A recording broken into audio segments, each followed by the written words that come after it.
Hello po ate. Uy! Ano yung pinagkabalaan nyo? Tignan natin ito. Akala ba? Thank you. Mapagpalang araw po sa ating lahat mga ka-business. Oh, nagulat kayo no? Dalawa lang kami no? Kami lang to, ang 3Ms pa din ng ka-business family. Wait lang, bakit ba dalawa lang tayo? Asan ba si M1? Si M1 po ay nandun lang sa bahay. Iniwan namin. Hindi. Ang totoo po niyan, ayaw lang namin siyang palakarin. Pero syempre, pagdating namin doon, kasama pa rin siya, di ba? Magluluto po kami ng merienda mga ka-business. Kasi syempre, sila pinuno, aalis po sila, magbimisyon. Bibili po kami ng nyog, ano pa? Asukal. Ano pa? Siyempre, ang main, Anong main ingredients natin? glutinous rice. Yun. So mga ka-business, hulaan nyo kung ano yung naiisip na naman naming lutuin. Sa Pang ingredients merienda. pa lang po, mga ka-business, alam nyo na. Yes. Balikan pa namin kayo mga ka-business. Bibili lang po muna kami ng ingredients. Yes, tatlong ingredients. Tatlong May ingredients. merienda ka na. Opo. Mura lang. Masarap Yes. po. O, diba? Affordable pa. Yes. Balikan po namin kayo. So, ayun po mga ka-business. Nakabili na po kami ng ingredients. Here, Ano yan? sugar and glutinous flour. Flour. Rice flour. Yes. At saka, Nyog. nyog. Niyog. Niyog. Sa Bisaya, lubi. Sa inyo? Niyog. Niyog din. So, andito na po kami mga ka-business. Balikan po namin kayo. Yes po. Puntahan muna namin si M1. Dahil andito na kami habang wala pa sila ka-business. At kami ay papasok na. So, yun na po mga ka-business. Andito na po si M1. Hindi ka na kasama. Hindi ka na namin sinama kasi naglakad-langkad lang kami. Naglakad-lakad. Opo. So, yun po mga ka-business.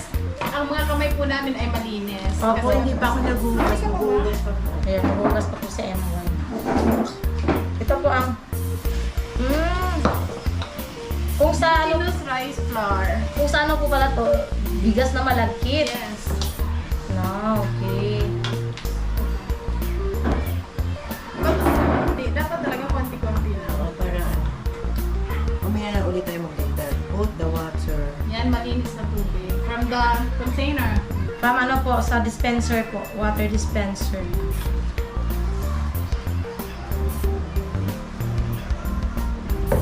Kamayin ba natin ito? Oo. Pag mix? Maya-maya. Kailangan po talagang kamayin to kasi yung ipa-flat ko siya. Kulang-kulang pa yung tubig ko, ate. Ayan. No? Regulated siya.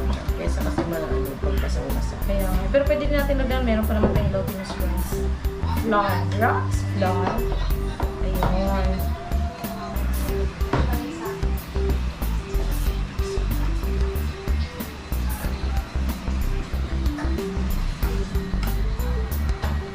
Ano ba to?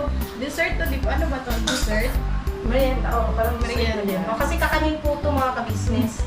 Yung po sa mga OFW natin dyan, mga ka-business. Alam po namin na miss nyo to. Opo. Ang dami pong nakakamiss ng palitaw. Palitaw, mga kutsinta. Kasi kung ano mga kutsinta? Easy. Kutsinta, mga puto, di ba? Masarap kasi. So, lalo na sa ganitong mga maulan-ulan, ay, ang sarap kumain talaga ng kakanta. Tapos may kape. Oo. Kape is life. Honestly, ano English Honestly kasi ang tagal na namin nagki-crave nito. Timing, wala sila, sila pinuno, nag-mission. Kaya, time naman namin na magluto nito, para pagdating nila, may makain sila, syempre, di ba? Merienda. Kasi syempre, pagod sa mission. Bigyan tayo. Tingnan po natin si Pasuyo nga ako muna ng isang plato. Wait lang. So yun po mga ka-business, ganito daw. Explain nga po, M1. Ito na po, nagpakulo na po ako ng water. Tapos, antayin na po natin siyang maluto. Naluto na po siya, is pwede na po siyang ilagay sa plato. Tapos, lagay na po natin ang nyog at saka sugar. Paano ba, M1, malalaman kung naluto na yung palitaw? Ano mo naman siya? Lulutang siya? Oo. Yung mga lumutang, okay na yan? Hindi pa konti na lang. Okay. Kasi baka kasi pagkain yung ilaw pa. Mm. Hindi naman siya kumbaga, hindi siya masisira or tawag nito, ma-overcook. Makikita naman po natin. Pero masarap po yan, lalo na meron na siyang... Excited na po kami mga ka-business. Tsaka diba M3, marami tayong natutunan kay Ate Mengay sa mga ganito pagluluto. Kasi po, hindi naman sa pangano, syempre hindi naman ganun ka ano yung karanasan namin sa pagluluto. Parang may karanasan ako sa pagluluto. Ang karanasan ko lang pala magluto ng kanton. Manipis lang po yung Itlog. pagkagawa natin para madali siyang maano. Okay. Konti na lang po. Konti na lang. Excited na akong kumain ah. Ako din, no? Tinan mo. Sinan mo si baby. Nagugutom. Baby, nagugutom ka na ba? Sabi niya, Tok, tok, tok, tok. Ginatok. Sa M3, tanungin mo daw. Tanungin mo din naman ako kung excited na. Excited ka na ba, M3? Agad-agad. Excited ka ba, M3? Kanina pa. Di ba?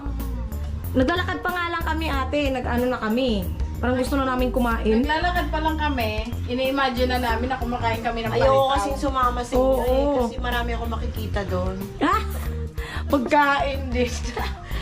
Hindi, pero ano, inano lang din namin, te, kasi Mas gusto ko syempre. po kasi ito eh, kaya bubusugin ko yung tiyan ko. Ano lang kami sa'yo kasi syempre mabigat si baby. Yung hirap naman maglakad, di ba? Ilalagay natin dito yung nyug. Lalagyan na ba natin or Hindi pa mamaya na. Pwede natin ibudbud siya sa ibabaw. yung gagano na naman? Oo. Mm. Parang yung binibili po sa naglalako. Mm-mm. Pero yung naglalako, meron na ba siyang ano? Meron na siyang nyug eh. O minsan, pwede niyang ano. Pero kasi yung naglalako nakabalot na po. Tama yung nakabalot. Yung iba naman, Lalagyan na nakaano lang siya, nakabukod yung ano niya, asukal, yung ano ba tawag doon, te? nyug. Nyog sa ganyan. Para ikaw na bahala magbutang. Maglagay. Ikaw na bahala magbutang ba sa mga Bisaya. Ikaw na naman. Magkabel. Di ba no, Tino? Bilib lang ako kay Ate Mengay. Marunong siya magbisaya, marunong siya mag-Ilonggo, marunong din siya magtagalog. Opo. Yung waray lang po, hindi ko maano. Waray. Wala eh, oo nga, di kami marunong magwaray. Kasi yung mama ko po, waray yun. Oh, may lahing waray. Opo. Waray. Pero hindi Waray, pa po- waray. Hindi pa po ako nakarating. Kantahin mo nga yung waray-waray, te. Hindi nga eh. Ikaw, Kasi Nika. wala nakita. Waray, waray. Ayan. Waray, waray. Waray upay. Ano ba yung waray upay? Ano yun, Nix? Ha? Waray upay. Sabihin ko ba? Oo. Ano kasi yun mga ka-business parang mga bad words. Okay. Wag na lang kasi bad words daw po. Halimbawa, ganun, di ba? Huwag mo siyang sabihan na ganun kasi in Tagalog. Parang pakiramdam. Pwede ba ibulong ko na lang sa kanila? Sige na, bulong. Amukon. Char. Ano yun? Ano nga? Ibulong mo din sa kanya. Okay, now we know. Di ba? Kaya wag na lang po. May plate pa ba dyan? Here. Mag-try na tayo ng Wag na lang daw po. Kasi hindi naman talaga kaya-ayang pakinggan yun. Iwas lang tayo. Oy. Siya. Try mo, tapos yung kainin mo. Lagyan mo ng ano Lagyan mo ng Sugar. Sugar. sugar tsaka nyog. Oh, honey, honey. You are my candy man. Tama ba yun? Candy man. And you got me wanting you. Ayun po ang asukar. Asukar? Ano sa inyo yan, Nick? Sugar, English. Sa amin, asukar. Asukar? Asukar. Di ba may R? Ay, matangki asukal. Kasi dito sa Tagalog, asukal. Doon sa amin, asukal. Pero doon po sa amin, ang ganyang kulay po, yung medyo brown, sintral. Sa amin, wash. English, Oh, wash dito. Kaya nagtaka ko nung minsan, nakisuyo sa akin si Mrs. Ka-Business dati. Bagong dating pa lang po ako dito. Ano pa lang kami, ano ba tawag doon, yung bakasyon pa lang namin, nung kami pa lang ni Kuy Kuy. Sabi ni ate, Jun, pasuyo nga ako pabili ng wash. Sabi ko sa isip ko, ano yung wash? Wala talaga, hindi ko alam kung ano yung wash. Tapos pag ano ko sa tindahan, binigyan ako Ito na po, ganyan. first try. Hati tayo. Hatiin natin sa tatlo para hating kapatid. Oh. Give me that. Ang liit sa akin! Porket maliit ako, maliit din sa akin! Kahit na kay M1 para dalawa sila eh. Ayan, yun na sa'yo.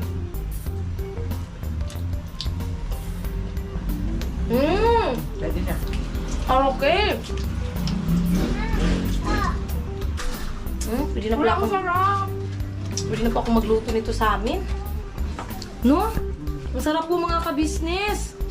Ay, ganun lang pala. Kadali ang bilis lang pala lutuin yan. So, ayun po mga ka-business. Balikan po namin kayo. Pagka naluto na po ito lahat, para ipakikim natin mamaya kila ate, kay kuya, sa mga kagwang, sa syempre, kay Ate Dada, kay Lapuste, Yes po. Budang, lahat po kami kakain. Kinumpleto na no? Oh, sige. O sige po, balikan po namin kayo. After a few minutes. So yan na nga po mga ka-business. Last batch na po ito and matatapos Ang na. dami ko lang nagawa ng 1 kilo po itong mga ka-business. Diba 1 kilo, no? Mm. Ang dami po palang magagawa ng 1 kilo. Yes! Pwede na siguro tayong magpalitaw, ano ba tawag doon? Vendor. Business. Kasi tayo ay ka-business, so magpalitaw business naman tayo. Charot. Sa gusto pong mag-order, please contact us. Charot! Please contact po ni KM3. M3 me, no? KM1, KM2, KM3, yan. Free deliver po. Yes, Yes. po mga ka-business. Tsaka, Patikim mo ulit isa, okay? saktong-sakto po mga ka-business, andito na po sila. At hindi pa sila, wala pa po sila papadin. Ayun po ulit Sila mga ka-business, oh. ka-business at Mrs. ka-business at si yung kasama po nila. Yes, kagwang. Saktong-sakto po yung pagdating nila. Tingnan mo ko M3. Oh, ikaw pala, wait lang oh. Sige, subo mo. Ang Ang takaw po ni M2, no? Apo, Paborito yes po, ang niya po dami yan. po namin nagawa ito. Tapos ito pa. Tapos ito, may bawas na. Kinain na po ng tatlo. Ano ba sabi niya sa lasa? Ikaw muna. Kasi Sobrang kanina sarap. pa. Nakakalimutan ko na pangalan ko. Sino ba ako? Ako si Voltes Pam! Ikaw sino ka? Ako lang po to, si Buntis. Hindi, masarap po talaga mga ka-business. Wala po akong kamukha eh. Wala pa akong masabi. Yes, ang sarap na. Lalo na ngayong medyo maulan. So, papatikimin na po namin Yes, sila. andito na po sila. Ate Kaya, at kuya ka-business. So, i-prepare lang po muna namin itong mga ka-business doon sa lamesa. Kuha po kami ng pork. Mag-aano po sila, i-judge naman nila. taste yung- test. Yes. Taste Sana po test. magustuhan niyo ate kuya for the effort ang person. Yes. Balikan po namin kayo. Yun na nga po mga ka-business. Tapos na ang aming Palitaw. Palitaw. Ang sarap-sarap. Time para ipatikim natin sa mga ka-business. Ano Pero di ba ang dami? Nila ate at kay kuya. Sa mga nakakamiss po dyan, gawa na kayo. Yes, madali lang. 3 ingredients Yes. only. Ingredients. Tara na. Tara, Let's tara go. na, doon. Patikim natin. Pure. Pork. Paano ko sa ating garang? Yeah. Ay, Ate Dada. Bati ka mo sa ka-business family. Hello po mga ka-business family. Maayong hapon sa inyong tanan. Dito mo Ate Dada, titikim ka ng palitaw. Sige, go. Let's go. Ano yan? Hi there. Hello po ate. Uy! Ano yung pinagkabalaan nyo? Gumawa po kami ng palitaw. Palitaw, lulubog, lilitaw. Ang dami naman. Palitaw. Opo. Ang dami. Wala pa sila papadis, ano? Maubusin po yan ang kagwangs. Ay, pagka na dito ang kagwangs, walang problema dyan. Tita Da. Ang 3Ms po. Talaga naman? Yes. Madali lang pala Sino yan ang din, talagang no? marunong? Si Ate M. Yes Juan. po. Time no one? Ginaid niya lang po kami. Opo. At saka magaling po kaming estudyante. Ano nangyari doon sa palitaw? Lumitaw naman ba? Opo, te. Lumitaw siya sa tubig. Ah, so... Pagluto na po pala siya, lumilitaw na. Oo. Di ba ate, nagbibenta ka din yan dati? Oo. Oo. Hindi na makasagot, ang bilis ng 3M. Dali lang, M, sa inayos ko lang itong upload natin. Opo. Da, di ba paborito mo to, Da? Kasi pag yan lumitaw, ibig sabihin hindi siya palitaw. Palubog. Wow, nice one, Tita. Kasi itong palitaw na to, ano yan, tinuruan din ako ng lola ko nun ito. Kaya marunong kami magluto ng lulubog, lilitaw, palitaw. Ganyan pala siya Pero sa te, negosyo. sa tingin mo te, sakto lang ba yung asukal, yung nyog? Sa akin, okay, Wala lang sakto. siya. Kaya lang wala siyang, Linga. konti lang yung linga tawag nila, di ba? Opo, sesame. Sesame seeds. Mm. Yung sesame seeds kasi ay yung piniprito mo, binubusan mo na siya dun sa Parang kawan. sinasarag siya ng contest line. Mhm. Kasi yun ang nagpapalasa doon sa palitaw. Tapos mabango. Oo. Dapat pala. Kaya tikman na yan. Husgahan na natin mga ka-business. Ganin. Try it, Tita Da. Si Mrs. Ka-Business. Yung kilay te, ano yung kilay te? Yan po yung trademark ni Mrs. Yan ang Ka-Business. kilay ni ate. Ah, Napag-usapan nga namin kanina, Ti. Ang alin. Yung kilay mo. Nainggit kami sa kilay mo kasi marunong kang gumanon. Ganyan. Kung kami di marunong. Ano? Ayan o. Yung kilay, trademark, Ay, no? meron din si Kuya. Tingnan mo. Kuya, Ikaw nga pa? Tigil-tigilan. Tignan natin ito. Ang sarap. Ate daw, what do you think? Ha? Oh, English. Kumain lang ng palitaw, may English na. Ano? What do you think? What do you think? What do you think? Anong tawag sa maliit na pusit? Kuya, kahapon pa yun. Ha? Sabi mo, sagot. Tatawa ako sa kanya eh. Palaro na ano eh. Try not to laugh, part 2. Anong tawag sa maliit na pusit? Yung Sabi niya, "Oops." Natawa ka, Nagpa-cute pa eh. Sa Sabay talikod eh. Alam niyo ba nung pinapanood na namin sa video? Oo. Di ba hindi kami natatawa sa inyo rito? Pero nung pinanood namin yung vlog, tawa kami ng tawa ron sa taas. saka nahuli yung tawa mo. Sayang yung tatutuki. Makakatawa pala. Wala nakatanggap. Oo. Makaka-business o palitaw. Sawi. Kaya kayo. Naku, kanina pa kami Sarap. Ano yan? Ay, masarap. Ay, congratulations sa inyo. Sarap. No? Pasado po. Thank you thank you.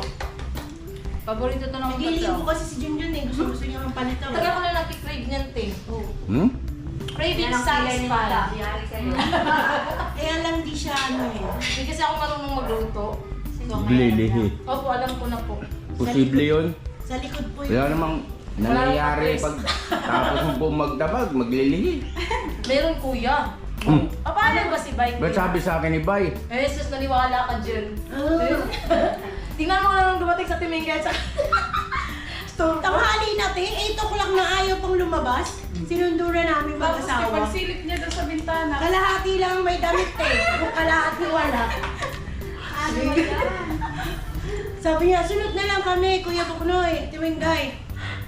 First time namin sinundo. Ano ba tong vlog niyo pa outro na ito? Opo. Ay, mag-outro na kayo kung ano-ano na sinasabi niyo. Yeah. Thank you mga Ems. Salamat sa ating 3Ms. Ayan pagdating ng mga kagwangs pang iba mamaya. Asan yun? Nandiyan sila ba ya? Nandun po sa labas, kuya. Tsaka sila Papa Dins. Ayan magugustuhan yan. Sa labas din. Lalo na kung halimbawa mayroong yung lemonade, no? Lagi mo kinakalimutan. Outro na, sige na. So yun pa mga ka-business. Maraming salamat po sa pagsama sa amin. Maraming salamat po sa pagsama sa amin. Sa Tsaka, 3Ms po. opo, at saka maraming salamat po sa support. Advance happy birthday, ate! I love you, ate! Woo! Akala ba, ate? Thank you. Thank you mga Ems. Eh na lang handa natin pala.